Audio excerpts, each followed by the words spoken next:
Good morning class. আশা করি তোমরা সকলে খুব ভালো আছো। Welcome to right smart academy. আমি তোমাদের সাথে রয়েছি জিওগ্রাফির সুমন স্যার। স্টুডেন্ট, গত কয়েকটা ক্লাসে আমরা তোমাদের বইতে যে পঞ্চম অধ্যায় রয়েছে ভারতবর্ষ, সেখান থেকে বিস্তারিত আলোচনা করেছিলাম, তাই না? সেখানে আমরা যেমন ভারতের প্রাকৃতিক যে পরিবেশ, যেমন জলবায়ু, মৃত্তিকা, তাছাড়া প্রশাসনিক বিভাগ, স্বাভাবিক উদ্ভিদ ইত্যাদি নিয়ে বিস্তারিত আলোচনা করেছি। ঠিক তেমনই গত দুটি ক্লাসে কিন্তু আমি তোমাদের সাথে ভারতের যে অর্থনৈতিক পরিবেশ, সেই অর্থনৈতিক পরিবেশ থেকে ভারতের কৃষি সম্পর্কে কিন্তু বিস্তারিত আলোচনা করেছিলাম। সেখানে আমরা ধান, গম, কার্পাস, চা, কফি ইত্যাদি যে ভারতের কৃষি রয়েছে, সেই কৃষি নিয়ে আলোচনা করেছিলাম তোমাদের সাথে, তাই তো? এবং ভারতের কৃষির বর্তমানের কি কি সমস্যা রয়েছে এবং সেই সমস্যাগুলো কিভাবে সমাধান করা যাবে, সেই সব বিষয়গুলো নিয়ে কিন্তু আলোচনা করেছিলাম। ঠিক এর পরেই কিন্তু রয়েছে তোমাদের শিল্প। তাহলে ভারতের কৃষির পরে রয়েছে ভারতের শিল্প। অর্থনৈতিক যে তোমাদের ভূগোল রয়েছে, তার মধ্যে ভারতের শিল্প কিন্তু একটি গুরুত্বপূর্ণ দিক। সেই ভারতের শিল্পর মধ্যে আজকে আমরা পড়ব ভারতীয় শিল্পে এই যে বিস্তার লাভের কারণ কি, ঠিক আছে? ভারতীয় শিল্পের সমস্যা কি, এবং এগুলি জানার পর আমরা জানবো যে অনেকগুলি শিল্প কিন্তু রয়েছে ভারতে। তার মধ্যে একটি অন্যতম গুরুত্বপূর্ণ শিল্প হলো লৌহ ও ইস্পাত শিল্প। তোমরা সকলেই নাম শুনেছো লৌহ ইস্পাত শিল্পের। সেই লৌহ ইস্পাত শিল্পেও আমরা কিন্তু বিস্তারিত আলোচনা করব। তবে অনেকটা বড় বিষয়, আমরা এটি দুটি পার্টে কিন্তু আলোচনা করব, অর্থাৎ দুটি ক্লাসের মাধ্যমে কিন্তু আমরা ভারতের শিল্পর মধ্যে দিয়ে লৌহ ও ইস্পাত শিল্প সম্পর্কে জানব। তার আগে গত ক্লাসে আমি তোমাদের পড়িয়েছিলাম কৃষি, ভারতের কৃষি সম্পর্কে। সেই কৃষি থেকে কেমন তোমাদের পড়া মনে আছে সেটা কিন্তু আমি একটু তোমাদের কোশ্চেন অ্যান্সারের মাধ্যমে জিজ্ঞাসা করব। আশা করি তোমরা বাড়িতে সবাই প্র্যাকটিস করেছো, পড়াশোনা করছো, তাই তো? ঠিক আছে, ভেরি গুড। আচ্ছা, তোমরা আমাকে বলো তো, এই যে ভারতের কৃষি, ঋতু অনুযায়ী ভারতের কৃষিকে কয় ভাগে ভাগ করা যায়? ভেরি গুড, তিন ভাগে ভাগ করা যায়, তাই না? কি কি?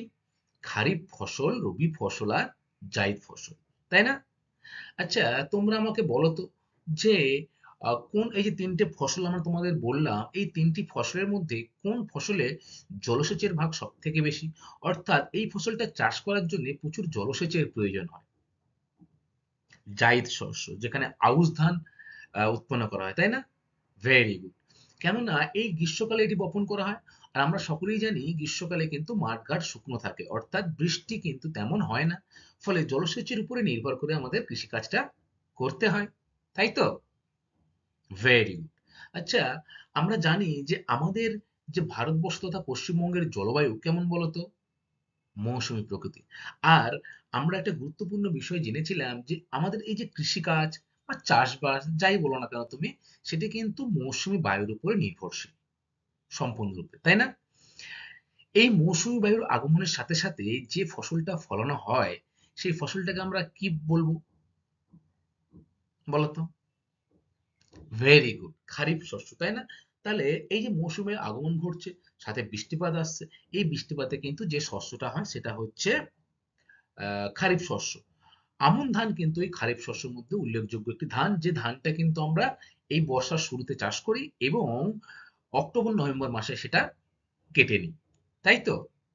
আচ্ছা, তাহলে আমরা আমন ধান, আউশ ধান ইত্যাদি ধানগুলো যখন নিয়ে আলোচনা করেছিলাম, তখন আমি তোমাদের বলেছিলাম যে ভারতের ধান উৎপাদনে প্রথম রাজ্য কোনটি বলো? পশ্চিমবঙ্গ। খুব ভালো বলেছো। আচ্ছা, পশ্চিমবঙ্গের মধ্যে একটা জায়গা রয়েছে যেখানে আমরা সেই জায়গাটাকে বলে থাকি ভারতের ধানের গোলা। বলো তো কোন জায়গা? পূর্ব বর্ধমান। Very good. কারণ সেখানে কিন্তু পশ্চিমবঙ্গের মধ্যে সব থেকে বেশি ধান উৎপন্ন হয়, তাই সেই জায়গাকে আমরা কি বলবো? পশ্চিমবঙ্গের ধানের গোলা। আচ্ছা, আমরা কিন্তু জানলাম যে পশ্চিমবঙ্গ ধান উৎপাদনে প্রথম। কিন্তু যদি তোমাদের পরীক্ষায় প্রশ্ন দেয় যে হেক্টর প্রতি ধান উৎপাদনে ভারতের মধ্যে প্রথম রাজ্য কোনটি, তখন কি হবে? তখন কিন্তু পশ্চিমবঙ্গ উত্তর হবে না, তাই তো? তাই কি উত্তর হবে বলো তো? Very good. খুব ভালো বলেছো যে উত্তর হবে পাঞ্জাব। তোমরা মনে রাখবে যে হেক্টর প্রতি ধান এবং গম, এই দুটি যে প্রধান আমাদের খাদ্যশস্য, এই খাদ্যশস্য দুটি উৎপাদনে হেক্টর প্রতি উৎপাদনে কিন্তু প্রথম রাজ্য হলো পাঞ্জাব। ঠিক আছে। আচ্ছা, আন্তর্জাতিক ধান গবেষণাগার কিন্তু কোথায় রয়েছে স্টুডেন্ট, বলো? ভেরি গুড, ফিলিপিন্সের ম্যানিলায় রয়েছে কিন্তু আন্তর্জাতিক ধান গবেষণাগার। আর যদি বলি যে ভারতের ধান গবেষণাগার কোথায় রয়েছে? বাহ, খুব ভালো বলেছো যে উড়িষ্যার কটকে, তাই তো? আচ্ছা, আমরা গম সম্পর্কেও পড়েছিলাম। গম, গমের যে আন্তর্জাতিক গবেষণাগার সেটা কোথায় রয়েছে? মেক্সিকো সিটিতে। মনে রাখবে খুব ভালো করে যে গম যেখানে গবেষণা করা হয় আন্তর্জাতিক স্তরে সেটি কিন্তু হলো মেক্সিকো সিটিতে। এবং ভারতবর্ষের যে গম গবেষণাগার সেটি কোথায় রয়েছে? সেটি কিন্তু রয়েছে দিল্লির কোথায়? পুসাতে।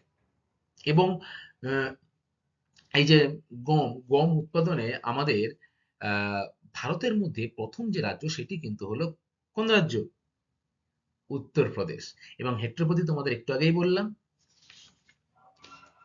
ভেরি গুড, পাঞ্জাব, তাই তো? আচ্ছা, আচ্ছা, এবারে আমরা শুনুন আর কি কি বিষয় পড়েছিলাম। কার্পাস সম্পর্কে গত ক্লাসে কিন্তু আমরা জেনে এসেছি, তাই না? তাহলে বলো তো যে কার্পাস উৎপাদনে ভারতের মধ্যে প্রথম রাজ্য কোনটি? Gujarat, very good. কার্পাস অর্থাৎ হচ্ছে তুলো। এই তুলো উৎপাদনে গুরুত্বপূর্ণ অঙ্গ হলো কিন্তু ভারতবর্ষ মধ্যে গুজরাট প্রথম। ঠিক আছে। আচ্ছা, ঠিক আছে স্টুডেন্ট, গুজরাট প্রথম হলেও হেক্টর প্রতি কিন্তু এই কার্পাস উৎপাদনে ভারতের মধ্যে প্রথম রয়েছে মধ্যপ্রদেশ। এটাও কিন্তু তোমরা মনে রাখবে। ঠিক আছে। আচ্ছা, তোমরা বলো তো এই যে কার্পাস দিয়ে কি কি তৈরি করা হয়, তোমাদের মনে আছে নিশ্চয়ই? ভেরি গুড, কার্পাস দিয়ে কিন্তু সুতি বস্ত্র, জামা কাপড়, তারপরে লেপ, তোশক, বালিশ, সুতো ইত্যাদি কিন্তু তৈরি করা হয় কার্পাস দিয়ে। ঠিক আছে। আচ্ছা, আগ উৎপাদনে ভারতবর্ষের মধ্যে প্রথম রাজ্য কোনটি স্টুডেন্ট, বলো? ভেরি গুড, আগ উৎপাদনে হচ্ছে উত্তরপ্রদেশ ভারতের মধ্যে প্রথম। এবং হেক্টর প্রতি উৎপাদনে কিন্তু আবার তামিলনাড়ু আগ উৎপাদনে প্রথম। এই যে আখ, আখ থেকে যে রস তৈরি হয় সেই রস থেকেই কিন্তু হয় চিনি। ঠিক আছে। তাহলে চিনিই কিন্তু অর্থকারী ফসল, আখটা কিন্তু নয়। সেটা কিন্তু তোমরা মাথায় রাখবে। এবং এই আখ যে রয়েছে সেই আখ গবেষণাগার কেন্দ্র রয়েছে কিন্তু ভারতবর্ষের উত্তরপ্রদেশের লখনৌতে। এটাও তোমরা কিন্তু খুব ভালো করে মনে রাখবে। ঠিক আছে স্টুডেন্ট, এরপরে যদি আমরা বাগিচা ফসলের দিকে তাকাই, তাহলে বাগিচা ফসল কি কি? চা এবং কফি। এটাও আমরা গত ক্লাসে পড়েছি, তাই তো? এবারে তোমাদের কিন্তু পরীক্ষায় খুব গুরুত্বপূর্ণ প্রশ্ন আসে যে চা, বড় বড় কোশ্চেন অর্থাৎ 4 নম্বর ও 5 নম্বর আসতে পারে চা চাষের অনুকূল ভৌগোলিক পরিবেশ সম্পর্কে। তোমরা প্রাকৃতিক এবং অর্থনৈতিক এই দুটি ভাগ করে কিন্তু উত্তর দেবে। ঠিক আছে। এটি কিন্তু আমি গত ক্লাসে তোমাদের সাথে খুব ভালোভাবে আলোচনা করেছি। আশা করি কারোর কোনো সমস্যা নেই, তাই তো? থাকলে আমাকে বলো, আমি আবার তোমাদের পুনরায় বুঝিয়ে দেবো। ঠিক আছে, তাহলে এক নজরে আমি চা থেকে তোমাদের উপর একটা প্রশ্ন করি। বলো তো, চা উৎপাদনে ভারতবর্ষের মধ্যে প্রথম রাজ্য কোনটি? Very good, Assam. এবং স্বাদে গন্ধে কিন্তু পৃথিবীর বিখ্যাত চা হচ্ছে কোথাকার চা? দার্জিলিং এর চা, তাই তো? আচ্ছা, ভারতের যে টি বোর্ড রয়েছে সেই টি বোর্ড কোথায় অবস্থিত? ভেরি গুড, কলকাতায় অবস্থান করছে ভারতের টি বোর্ড। এবং খুব গুরুত্বপূর্ণ প্রশ্ন যে তোমরা মুখস্থ করবে খুব ভালো করে যে আহ, ভারতের চা গবেষণাগার কেন্দ্র কোথায় রয়েছে, বলো? ভেরি গুড, চা গবেষণাগার কেন্দ্র রয়েছে আসামের জোরহাটে, তাই তো? আচ্ছা, চা আমাদের একটা প্রিয় পানীয়। কেউ বাইরে থেকে ঘুরতে আসলো বা কেউ বাইরে থেকে আমাদের ঘরে আসলো, আমরা তাকে কি দেই? প্রথমেই চা দেই, তাই না? চা কিন্তু শরীরের ক্লান্তিটাকে দূর করে এবং সতেজ করে তুলতে শরীরকে সাহায্য করে। আচ্ছা, এরপর আরো একটি যে বাগিচা ফসল ছিল, কি সেটি? কফি। আচ্ছা, কফি প্রথম কোথায় পাওয়া গেছে বলতো?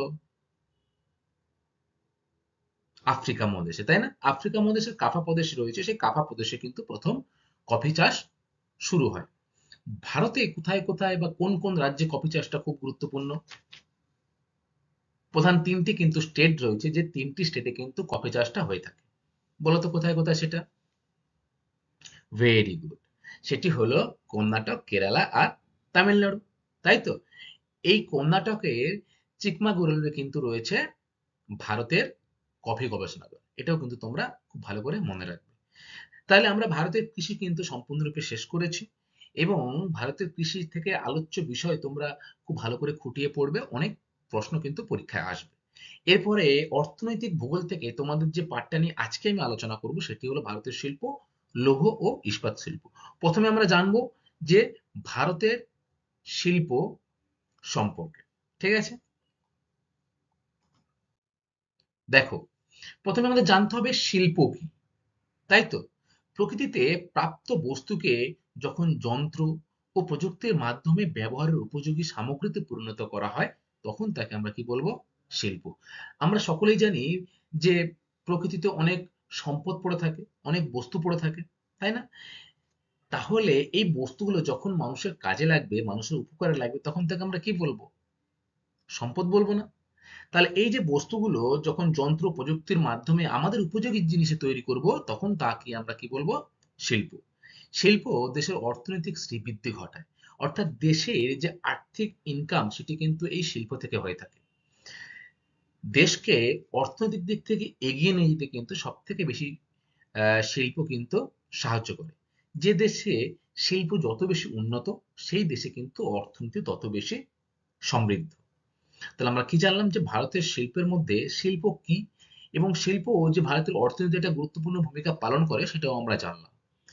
এবারে আমরা দেখব যে বিশুদ্ধ ও অবিশুদ্ধ কাঁচামাল কি।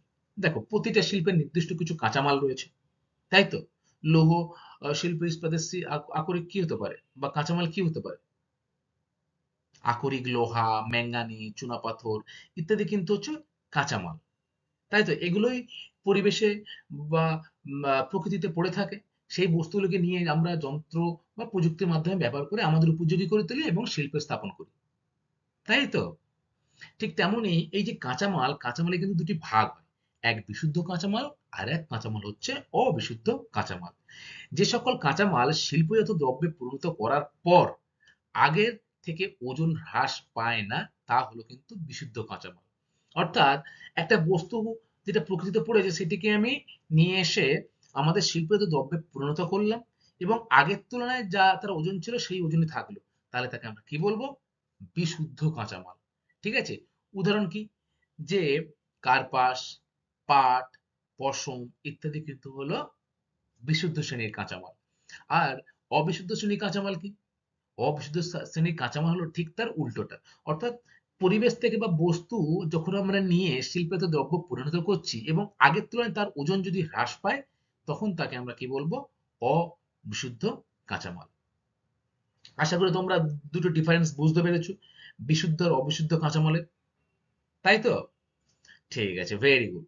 এরপরে স্টুডেন্ট আমরা দেখবো যে শিল্প স্থাপনের মূল কারণগুলো কি, আর কোথায় কোথায় কিভাবে শিল্প গড়ে উঠছে সেই সম্পর্কেও কিন্তু আমরা বিস্তারিত জানব। শিল্প গড়ে উঠতে নানান প্রাকৃতিক ও অর্থসামাজিক কারণ কিন্তু প্রভাব বিস্তার করে। সেই প্রাকৃতিক কারণগুলো কি এবং আর্থসামাজিক কারণগুলো কি, সেগুলো আমরা কিন্তু ভাগ করে জানবো। প্রথমে আসবো প্রাকৃতিক কারণ, অর্থাৎ প্রকৃতির সাথে জড়িত। অর্থাৎ কাঁচামাল, জল, মৃত্তিকা এগুলো কি? এগুলো প্রকৃতিতেই রয়েছে। তাহলে প্রাকৃতিক কারণে যে শিল্প স্থাপন হচ্ছে সেই কারণের প্রধান হচ্ছে কাঁচামাল। নাম্বার ওয়ান, কাঁচামাল। দেখো, এই যে নাম্বার ওয়ান, কাঁচামাল। কাঁচামাল কি? এই দেখো, এগুলো কিন্তু সবই হলো কাঁচামালের উদাহরণ। পাট, লোহা, লৌহ আকরিক এগুলো কিন্তু সবই হলো কাঁচামাল। শিল্প স্থাপনে এর ভূমিকা সর্বাধিক গুরুত্বপূর্ণ। এটি শিল্পের প্রাথমিক উপাদান। অর্থাৎ শিল্প স্থাপনের মূল ভিত্তি হলো কিন্তু এই কাঁচামাল। যদি কাঁচামাল সরবরাহ না থাকে বা কাঁচামালের অভাব থাকে, তাহলে কি সেখানে শিল্প গড়ে উঠবে? কখনোই শিল্প গড়ে উঠবে না, তাই না? তাহলে শিল্প স্থাপনের মূল উপাদানটাই হলো কিন্তু এই কাঁচামাল। প্রকৃতি অনুসারে কাঁচামাল দুই প্রকার, আমরা একটু আগেই জানলাম কি কি। এক বিশুদ্ধ শ্রেণী, যেটার ওজন পরিবর্তিত হয় না। আর একটা রয়েছে কিন্তু অবিশুদ্ধ শ্রেণীর কাঁচামাল, অর্থাৎ যেটি বস্তুটাকে আমরা পরিবেশ থেকে নেওয়ার পর তাকে পরিশোধন করলে তার কিন্তু ওজন কমে যায়। বা আমাদের যে দরকারি উপযুক্ত দ্রব্য তৈরি করব আমরা, সেই দ্রব্য যখন তৈরি করছি তার ওজন কিন্তু কমে যাচ্ছে, সেটি কিন্তু হলো অবিশুদ্ধ কাঁচামাল। তাহলে নাম্বার ওয়ান, যে প্রাকৃতিক কারণ শিল্প স্থাপনে, সেটা হলো কাঁচামাল। ঠিক আছে, খুব ভালো করে মনে রাখবে। নাম্বার দুই রয়েছে দেখো জল। শিল্প স্থাপনের জল কিন্তু একটি গুরুত্বপূর্ণ অবদান। যে কোনো শিল্পে স্টুডেন্ট প্রচুর পরিমাণে জলের প্রয়োজন হয়। ঠিক আছে, বড় বড় ইন্ডাস্ট্রি যে তৈরি হয়, দেখবে তোমরা ভালো করে লক্ষ্য করবে, সেগুলো কিন্তু কোনো না কোনো নদীর ধারে, কোনো না কোনো সাগর বা সমুদ্রের ধারে কিন্তু গড়ে ওঠে। এই যে বিপুল জলের চাহিদা মেটানোর জন্যই কিন্তু শিল্প স্থাপন এই নদী কেন্দ্রিক বা সমুদ্র কেন্দ্রিক হয়ে থাকে। তাহলে আমরা কি জানলাম, যে শিল্প স্থাপনে জল অপরিহার্য। তাপবিদ্যুৎ, বস্ত্র, লৌহ ইস্পাত শিল্প, বিভিন্ন যে শিল্প রয়েছে, সমস্ত শিল্পে কিন্তু প্রচুর পরিমাণে জলের প্রয়োজন হয়। ঠিক আছে, নাম্বার তিন রয়েছে দেখো প্রাকৃতিক কারণের মধ্যে শিল্প স্থাপনের বিদ্যুৎ। নিরবিচ্ছিন্ন বিদ্যুতের যোগান শিল্প স্থাপনকে সুনিশ্চিত করে। অ্যালুমিনিয়াম শিল্প সুলভ জলবিদ্যুৎ কেন্দ্রের নিকটেই গড়ে ওঠে। ইঞ্জিনিয়ারিং শিল্পে বিদ্যুৎ অপরিহার্য। বেশিরভাগ যে বড় বড় শিল্প কারখানা রয়েছে, সেখানে কিন্তু বড় বড় যন্ত্রপাতি বা বড় বড় মেশিন কিন্তু চালাতে হয়, তাই না? তাহলে এই যে বড় বড় মেশিন চালাবো, যন্ত্রপাতি চালাবো, তার জন্য কি দরকার? বিদ্যুৎ দরকার। এই বিদ্যুৎ যদি নিরবচ্ছিন্ন যোগান না পাওয়া যায়, তাহলে কিন্তু কলকারখানা লাভের মুখ দেখতে পারে না, তাই না?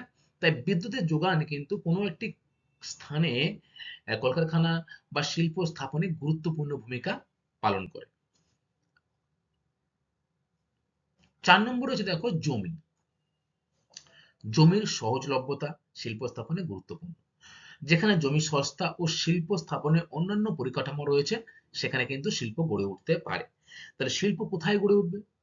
দেখো, আমাদের পশ্চিমবঙ্গে যদি কথা তোমাদের আমি বলি, দেখবে পশ্চিমবঙ্গের বড় বড় শিল্প বর্ধমান, আসানসোল, রানীগঞ্জ এইসব জায়গায় কিন্তু গড়ে উঠেছে। সেটা লৌহ শিল্প শিল্প হলো বা অন্যান্য যে ভারী শিল্পগুলি রয়েছে, সেগুলো কিন্তু সেই সব স্থানে গড়ে উঠেছে। তার কারণ কি? তার কারণ হচ্ছে সেখানে জমির সহজলভ্যতা রয়েছে। ঠিক আছে, শিল্প স্থাপনের জন্য যে জমি প্রয়োজন, অনেক জমি প্রয়োজন, সেই জমি সেখানে রয়েছে।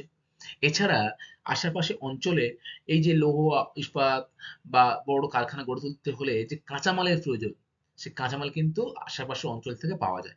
এবং বিদ্যুতেরও কিন্তু সহজলভ্যতা রয়েছে, যার ফলে ভারতবর্ষ বিভিন্ন, বিশেষ করে ভারতবর্ষের উত্তর পূর্বের দিকে কিন্তু বড় বড় ইন্ডাস্ট্রি বা বড় বড় শিল্প কেন্দ্র কিন্তু স্থাপিত হয়েছে।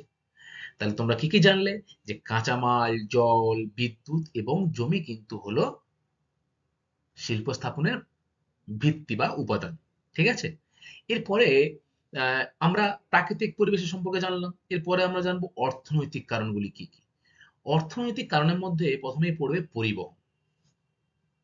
নাম্বার ফাইভ, পরিবহন। পরিবহন কি? দেখো, সুলভ ও দ্রুত পরিবহন ব্যবস্থা শিল্প গড়ে তুলতে সাহায্য করে। তাই দেখা যায় হাইওয়ে, বন্দর বা রেল সংযোগস্থলের কাছাকাছি কিন্তু শিল্পকেন্দ্রগুলি গড়ে ওঠে। দেখো, কাঁচামাল বহন করতে হবে বা যে দ্রব্য উৎপাদিত হলো সেটা বাজারে পৌঁছে দেওয়ার জন্য কিন্তু পরিবহন ব্যবস্থা খুবই গুরুত্বপূর্ণ ভূমিকা পালন করে। এরপরে রয়েছে দেখো শ্রমিক। শ্রমিকের দক্ষতা ও শিল্পজাত দ্রব্যের গুণমান নির্ভর করে শ্রমিকের উপরে। ইঞ্জিনিয়ারিং শিল্পে সুদক্ষ শ্রমিকের প্রয়োজন হয়। অতি উন্নত মেধাসম্পন্ন শ্রমিকের সাহায্যেই তথ্য প্রযুক্তি শিল্প কিন্তু গড়ে উঠেছে। আমরা লৌহ ইস্পাত শিল্প সম্বন্ধে একটু পরেই জানবো। এছাড়া আর যে গুরুত্বপূর্ণ শিল্পগুলো রয়েছে, যেমন ইঞ্জিনিয়ারিং শিল্প, তথ্য প্রযুক্তি শিল্প, মোটর গাড়ি নির্মাণ শিল্প, এগুলো কিন্তু সবই গুরুত্বপূর্ণ শিল্প এবং এগুলোর জন্য সুদক্ষ শ্রমিকের প্রয়োজন হয়। বাজার, নাম্বার ৭, বাজার। উৎপাদিত পণ্যের চাহিদা অনুযায়ী শিল্প গড়ে ওঠে। যেখানে যে দ্রব্যটির চাহিদা বেশি, সেখানে সেই শিল্প কিন্তু গড়ে উঠছে। মূলধন, দেখো, শিল্পে মূলধন বিনিয়োগ একটি গুরুত্বপূর্ণ বিষয়, তাই না? প্রাথমিক অবস্থায় পার্সিরা মূলধন বিনিয়োগ করেছিল বলেই মহারাষ্ট্র বা গুজরাটে কিন্তু অসংখ্য শিল্প স্থাপনা বা শিল্প কেন্দ্র কিন্তু গড়ে উঠেছিল। অর্থাৎ বড় বড় যে ইন্ডাস্ট্রি রয়েছে, শিল্প কেন্দ্রগুলো রয়েছে, সেগুলো কিন্তু আহ, গড়ে তুলতে প্রচুর অর্থের প্রয়োজন হয়। সেই অর্থ কিন্তু বিভিন্ন মারোয়াড়িরা বা গুজরাটিরা তারা কিন্তু প্রদান করে। আচ্ছা, এরপর রয়েছে দেখুন ৯, সরকারি নীতি ও পরিকল্পনা। শিল্প স্থাপনে সরকারের আগ্রহ, শুল্ক ও লাইসেন্সের নীতি, পরিবেশ আইন, শিল্প স্থাপনকে প্রভাবিত করে। কোনো সরকারের যদি সদ ইচ্ছা না থাকে, সে কিন্তু শিল্প স্থাপনে গুরুত্ব আরোপ করতে পারবে না। শিল্প স্থাপনের মাধ্যমে কি হয়? প্রচুর মানুষের কর্মসংস্থান হয়, তাই না? আর্থিক দিকটাও কিন্তু উন্নত হয়। তবে সরকারের যদি শুল্ক নীতি বা লাইসেন্স নীতি সহজ হয়, তাহলে কিন্তু বড় বড় বাইরের যে কোম্পানিগুলো, বিদেশি কোম্পানিগুলো, সেগুলো কিন্তু আহ, এখানে এসে তাদের ব্যবসা চালাতে সহজলভ্য হবে বা চালাতে তারা সাফল্য পাবে, তাই তো? আচ্ছা,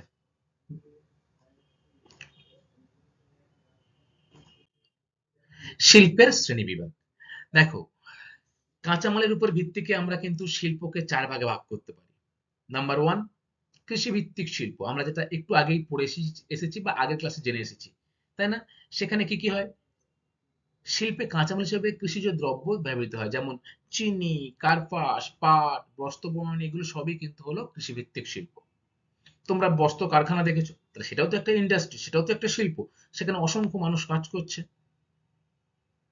নাম্বার 2, প্রাণীজ ভিত্তিক শিল্প, প্রাণী থেকে প্রাপ্ত দ্রব্য কাঁচামাল হিসেবে ব্যবহৃত হয়, যেমন কি পশম, ডেয়ারি, মাংস প্রক্রিয়াকরণ ইত্যাদি সবই হলো কিন্তু প্রাণীজ ভিত্তিক শিল্প। নাম্বার 3, ভেরি ইম্পর্টেন্ট, খনিজ ভিত্তিক শিল্প। খনিজ ভিত্তিক শিল্পের মধ্যে কি উত্তোলিত খনি দ্রব্য কাঁচামাল হিসেবে ব্যবহার করা হয়, সেটি হলো খনিজ ভিত্তিক শিল্প, যেমন লৌহ ইস্পাত শিল্প, অ্যালুমিনিয়াম, তারপরে তাম্রা নিষ্কাশন শিল্প ইত্যাদি কিন্তু গুরুত্বপূর্ণ ভূমিকা পালন করে। আর বনজ ভিত্তিক শিল্প, নাম্বার 4, বনজ দ্রব্য কাঁচামাল হিসেবে ব্যবহার করে। বন থেকে আমরা কি পাই? কাঠ পাই। সেই কাঠ থেকে কাঠমণ্ড বা বিভিন্ন কুটির শিল্প, কাঠের যে বিভিন্ন রকম কাজ, সেই কাজগুলো কিন্তু হয়ে থাকে এই বনজ ভিত্তিক শিল্পের মাধ্যমে। তোমরা দেখো, ছবি দেখলেই বুঝতে পারবে। দেখো, এই যে লোহা তৈরি হচ্ছে, এটা কি খনিজ ভিত্তিক শিল্প? বিভিন্ন রকম আকরিক লোহা, ইস্পাত, লোহা, সেগুলো ইস্পাত কারখানায় নিয়ে গিয়ে লৌহ ইস্পাতে পরিণত করা হচ্ছে। বনজ ভিত্তিক শিল্পের মধ্যে দেখো বিভিন্ন রকম কাঠের জিনিসপত্র তৈরি হচ্ছে। এছাড়া হাতের যে কাজ, কুটির শিল্প কিন্তু এই বনজ ভিত্তিক যে কাঁচামাল, সেগুলির মাধ্যমে তৈরি করা হয়। তোমাদের বাড়ি আসবাবপত্র অনেক রয়েছে, তাহলে দেখবে এই কাঠগুলো কিন্তু অনেক সময় এই বন থেকে পাওয়া যায়, তাই তো? ঠিক আছে। তাহলে স্টুডেন্ট, আমরা এই যে ৪টি ভাগ করলাম, আজকে কিন্তু আমরা যে ভাগটা নিয়ে আলোচনা করব সেটি হলো লৌহ ইস্পাত শিল্প। ভারতের শিল্প স্থাপনের কারণ তোমরা জানলে, ভারতের শিল্পের শ্রেণীবিভাগ সম্পর্কেও তোমরা জানলে। এবারে তোমরা জানবে যে লৌহ ইস্পাত শিল্প সম্পর্কে। লৌহ ও ইস্পাত শিল্প। দেখো স্টুডেন্ট, প্রথমে আমরা জেনে নেব যে লৌহ ও ইস্পাত শিল্পের গুরুত্ব ও উপযোগিতা কি কি। বর্তমান দিনে মানুষের দৈনন্দিন জীবনে বা প্রতি মুহূর্তে কিন্তু লোহার প্রয়োজনীয়তা অবশ্যম্ভাবী ও অপরিহার্য, তাই তো? ইস্পাতের ব্যবহার ব্যাপক ও বিবিধ, অর্থাৎ বিভিন্ন কাজে কিন্তু ইস্পাত ব্যবহার করা হয়ে থাকে। তাই বর্তমান যুগকে এক কথায় বলা হয় লৌহ যুগ, এবং আধুনিক সভ্যতাকে কি বলা হয়? লৌহ সভ্যতা। ভেরি ভেরি ইম্পর্টেন্ট দুটো প্রশ্ন কিন্তু তোমাদের শর্ট প্রশ্ন আসতেই পারে, যে বর্তমান যুগকে কোন যুগ বলে অভিহিত করা হয়? লৌহ যুগ। কারণ এই লোহার যে অপরিহার্যতা, সেটি কিন্তু ব্যাপক। কোনো একটি কাজে বা বিভিন্ন রকম সামান্য ঘরবাড়ি তৈরি থেকে গাড়ি ঘোড়া নির্মাণ, বিভিন্ন কাজে কিন্তু লোহার ব্যবহার কিন্তু হয়ে থাকে। তাই আধুনিক সভ্যতাকে কি বলা হয়? লৌহ সভ্যতা। নাম্বার 2, লোহা ইস্পাত শিল্পকে বা লৌহ ইস্পাত শিল্পকে সকল শিল্পের মূল শিল্প হিসেবে অভিহিত করা হয়। অর্থাৎ আধুনিক যন্ত্রশিল্পের মেরুদণ্ড বলা হয় কিন্তু এই লৌহ ইস্পাত শিল্পকে। তাহলে অনেকগুলো নতুন নতুন টার্ম কিন্তু আমরা জানলাম, তাই না?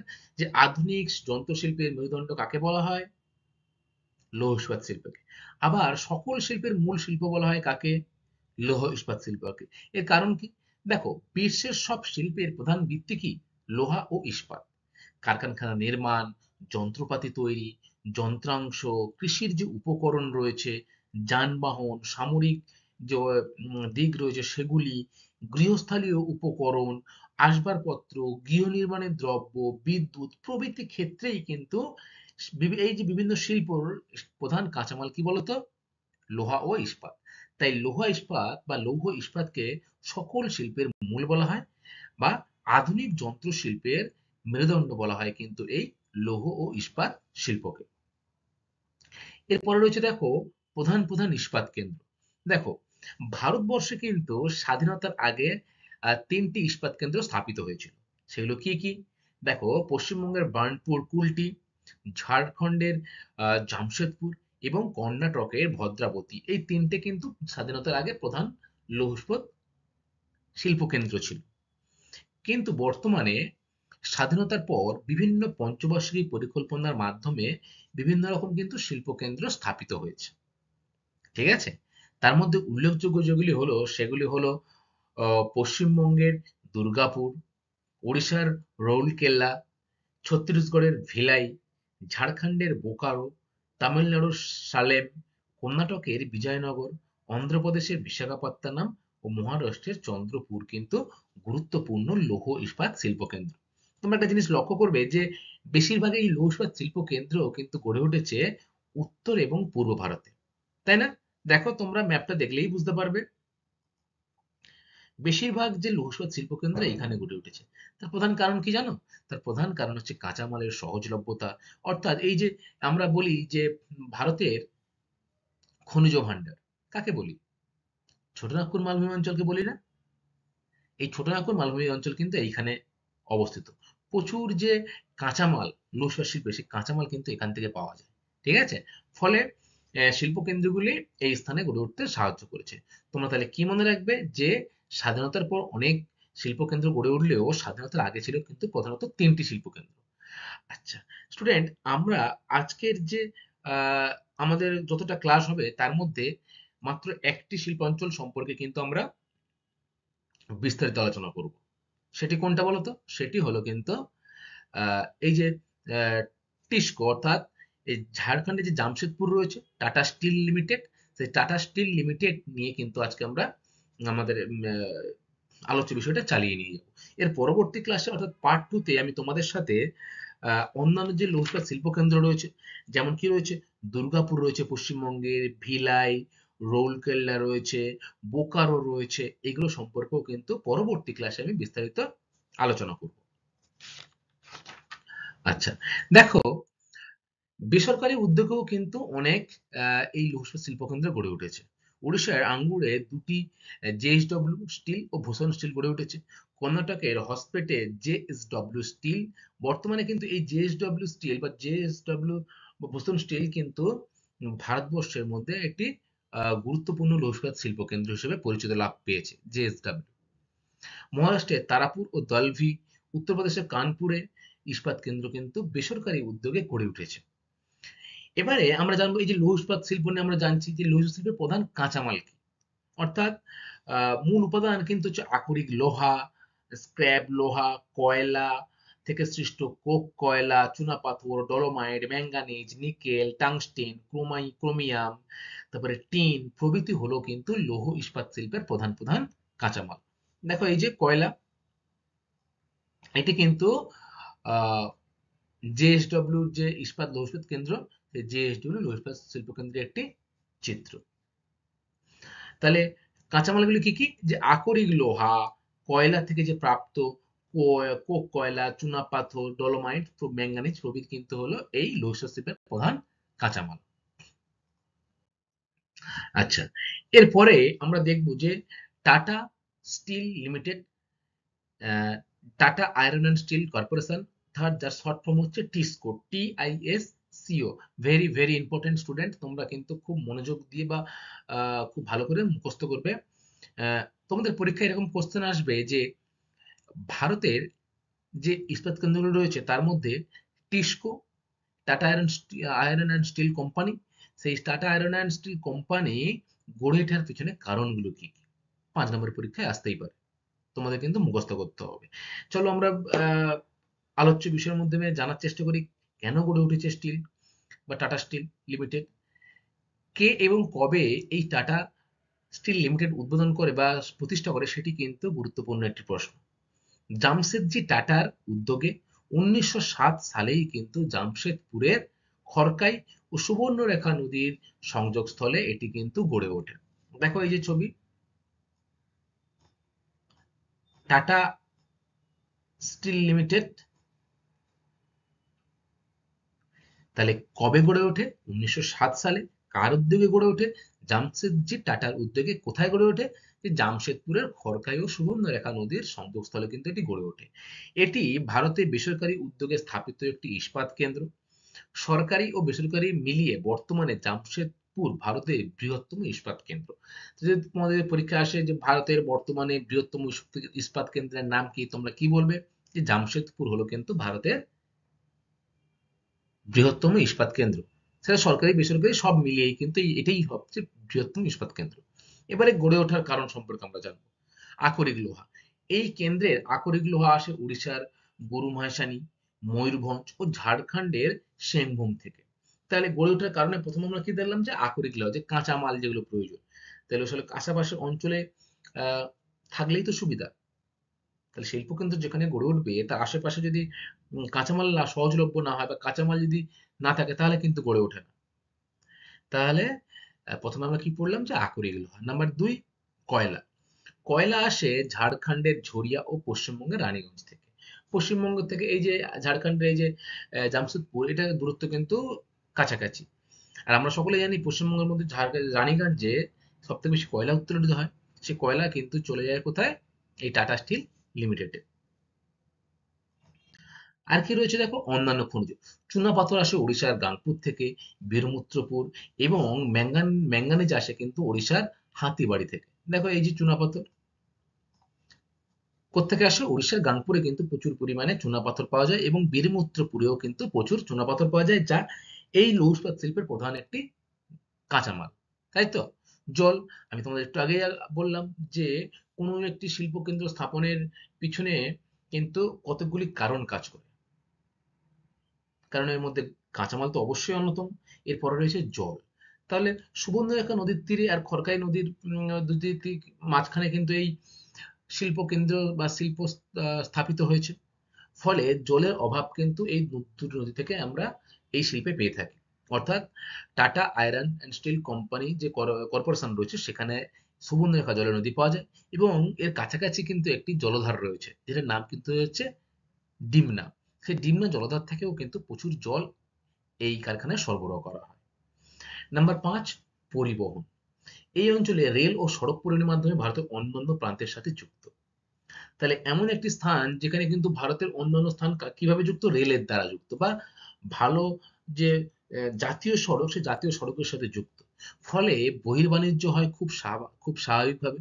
এছাড়া পারাদ্বীপ ও হলদিয়া ও কলকাতা বন্দর কিন্তু মাধ্যমে বিদেশেও কিন্তু এই লৌহ শিল্প থেকে উৎপাদিত দ্রব্য বিদেশেও বিক্রি করা হয়। ঠিক আছে? মনে থাকবে তাহলে এটা কি কি? খনিজ, জল এবং পরিবহন কিন্তু গুরুত্বপূর্ণ ভূমিকা পালন করে এই শিল্প গড়ে ওঠার পিছনে। দেখো পরিবহন। স্টুডেন্ট, এরপরে আমরা দেখবো যে দুর্গাপুরকে ভারতের রুট বলার কারণ কি। আমরা সকলেই জানি যে দুর্গাপুরকে ভারতের রুট বলা হয়। কি কারণে বলা হয় বলতো? দেখো, জার্মানির যে রুট নদীর তীরে স্থানীয় ওয়েস্ট ফেনিয়া কয়লা খনির উপর ভিত্তি করে যেমন গড়ে উঠেছে ইস্পাত কেন্দ্র, তার নাম কি ছিল? যে রুট শিল্পাঞ্চল। তাই তো? কোন নদীর তীরে? রুট নদীর তীরে, তাই না? তাহলে ঠিক তেমনই আমাদের এই পশ্চিমবঙ্গের দামোদর নদী রয়েছে। সেই দামোদর নদীর তীরে কিন্তু রানীগঞ্জ ও ঝরিয়া কয়লা খনি রয়েছে। সেই রানীগঞ্জ ও ঝরিয়া কয়লা খনির উপর ভিত্তি করে দুর্গাপুরের ইস্পাত কেন্দ্র কিন্তু গড়ে উঠেছে। ঠিক আছে? তাই দুর্গাপুরকে বলা হয় ভারতের রুট। তাহলে কি বললাম? যে জার্মানির রুট নদীর তীরে কিন্তু যেমন কয়লা খনি রয়েছে এবং সেখানে লৌহ শিল্পের মাধ্যমে অসংখ্য ছোট ছোট ইঞ্জিনিয়ারিং শিল্পকেন্দ্র গড়ে উঠেছে। ঠিক তেমনি দামোদর নদীর তীরেও পশ্চিমবঙ্গের যে দুর্গাপুর রয়েছে সেখানে লৌহ ইস্পাত শিল্পকেন্দ্র গড়ে উঠেছে। তাই দুর্গাপুর হলো ভারতের রুট। জার্মানির রুট শিল্পাঞ্চলের নাম অনুসারে এখানে করা হয়েছে ভারতের রুট। আচ্ছা, এরপরে রয়েছে দেখো স্টুডেন্ট, SAIL। এই সেলটা কি? সেল হলো যার ফুল ফর্ম হচ্ছে steel authority of India limited. এর কাজ কি বা কবে স্থাপিত হয় সেটা সম্পর্কে আমরা জানবো। দেখো, 1954 সালে ভারত সরকার স্থাপিত হয় এই ইস্পাত একটি সংস্থা, যার সদর দপ্তর হলো কোথায়? নিউ দিল্লি। তোমাদের কিন্তু পরীক্ষায় আসবে এরকম যে বলতো যে সেলের সদর দপ্তর কোথায়? ভেরি গুড, নিউ দিল্লিতে। আবার এরকমও প্রশ্ন আসবে যে কবে সেল তৈরি হয়? 1954 সালে। এই সময় ভারতের বৃহত্তম ছিল, আহ, এখন কিন্তু রয়েছে তৃতীয়। তাহলে কি, একসময় এই সেল কিন্তু ভারতের বৃহত্তম ছিল, কিন্তু বর্তমানে তৃতীয় স্থানে রয়েছে। সেল এর অধীনে রয়েছে 5টি সুসংহত ইস্পাত কেন্দ্র, 3টি ইস্পাত বা সংকর ইস্পাত কেন্দ্র এবং একটি ফেরো আয়রন স্টিল প্ল্যান্ট, যেটা হচ্ছে মহারাষ্ট্রের চন্দ্রপুর। ঠিক আছে, তাহলে এই স্টিলের আন্ডারে কিন্তু অনেক কি রয়েছে, এই সেল এর আন্ডারে অনেকগুলো ইস্পাত কেন্দ্র রয়েছে। প্রধান 5টি রয়েছে ইস্পাত কেন্দ্র, আর 3টি কিন্তু রয়েছে শঙ্কর ইস্পাত কেন্দ্র, আর একটি রয়েছে অ্যালেন স্টিল প্ল্যান্ট, যেটি কিন্তু মহারাষ্ট্রের চন্দ্রপুরে অবস্থিত। তাহলে তোমরা কি কি জানলে, যে ভারতবর্ষে রয়েছে দুর্গাপুর, সেই দুর্গাপুরকে কি বলা হয়, ভারতের রূপ, তাই তো। আর শেলের অধীনস্থ যে সব লৌহ ইস্পাত শিল্প কেন্দ্রগুলোর সংখ্যা কটি এবং তার কবে স্থাপিত হয় শেল, এবং তার সদর দপ্তর কোথায় সেটি সম্পর্কে, এগুলো কিন্তু পরীক্ষায় খুবই আসে শর্ট প্রশ্ন হিসেবে, তোমরা ভালো করে কিন্তু মুখস্থ করবে। আচ্ছা, এরপরে আমরা দেখব কিছু জরুরি তথ্য। কি তথ্য? 2020-21 সালে ভারতে স্থাপিত ইস্পাত কারখানাগুলির উৎপাদনের নিরিখে সেল কিন্তু প্রথম। তাহলে 2020-21 সালে যে তোমার ইস্পাত কারখানাগুলি রয়েছে, তার একটা কি করা হয়েছিল, এই যে ইস্পাত কারখানাগুলির উৎপাদনশীলতার নিরিখে বিচার করে দেখা গেছিল যে সেল কিন্তু প্রথম স্থানে রয়েছে, টাটা স্টিল কিন্তু রয়েছে দ্বিতীয় স্থানে, এবং জেএসডব্লিউ রয়েছে কিন্তু তৃতীয় বৃহত্তম ইস্পাত সংস্থা। তাহলে বর্তমানে ভারতের সব যদি বলি উৎপাদনের নিরিখে সব থেকে বেশি উৎপন্ন করে কে লৌহ ইস্পাত? সেল। ঠিক আছে, সেলের অধীনস্থ যে কোম্পানিগুলো রয়েছে বা যে শিল্প কেন্দ্রগুলো রয়েছে সেগুলি। দ্বিতীয় স্থানে রয়েছে টাটা স্টিল এবং জেএসডব্লিউ তৃতীয় স্থান। কিন্তু ভারত ও ভারতের বাইরের কারখানাগুলির সম্মিলিত উৎপাদনের নিরিখে প্রথম কিন্তু স্টিল, টাটা স্টিল, দ্বিতীয় কে, সেল, এবং তৃতীয় জেএসডব্লিউ। ভারতের জামশেদপুর টাটা স্টিল ভারতের বৃহত্তম ইস্পাত কেন্দ্র, এবং সরকারি কেন্দ্রগুলির মধ্যে কিন্তু ভিলাই হচ্ছে বৃহত্তম। Very very important. তাহলে কি, যদি বলে ভারতের বৃহত্তম ইস্পাত কেন্দ্র কোনটি, জামশেদপুরের টাটা স্টিল প্রাইভেট লিমিটেড, তাই তো। আচ্ছা, আবার যদি বলে সরকারি কেন্দ্রগুলির মধ্যে বৃহত্তম কোনটি ইস্পাত কেন্দ্র, তাহলে তোমাদের উত্তরে কিন্তু হবে কি, ভিলাই। দুর্গাপুর ভারতের বৃহত্তম শঙ্কর ইস্পাত কেন্দ্র। তাহলে দুর্গাপুর এএসপি, সেই এএসপি হলো কিন্তু ভারতের বৃহত্তম শঙ্কর ইস্পাত কেন্দ্র। ভারত ইস্পাত উৎপাদনে পৃথিবীতে বর্তমানে দ্বিতীয় স্থানে রয়েছে। Very important. তাহলে আমরা যেমন ভারতের কৃষিতে দেখছিলাম যে ধান উৎপাদনে ভারত পৃথিবীতে দ্বিতীয় স্থানে, বা কফি উৎপাদনে আহ, চতুর্থ স্থানে, ঠিক তেমনি এই যে লৌহ ইস্পাত শিল্প রয়েছে, সেই লৌহ ইস্পাত শিল্পেও ভারত কিন্তু পৃথিবীতে দ্বিতীয় স্থানে রয়েছে। প্রথম কে রয়েছে? প্রথম রয়েছে কিন্তু চীন। ঠিক আছে স্টুডেন্ট, আজকে ক্লাসটা এই পর্যন্তই। এরপরে আমরা কতগুলি জরুরি প্রশ্ন উত্তর নিয়ে আলোচনা করব, যেগুলি কিন্তু পরীক্ষায় আসে, এবং আজকের যে বিষয়গুলো আমরা পড়লাম সেখান থেকেই কিন্তু এই প্রশ্ন উত্তরগুলো।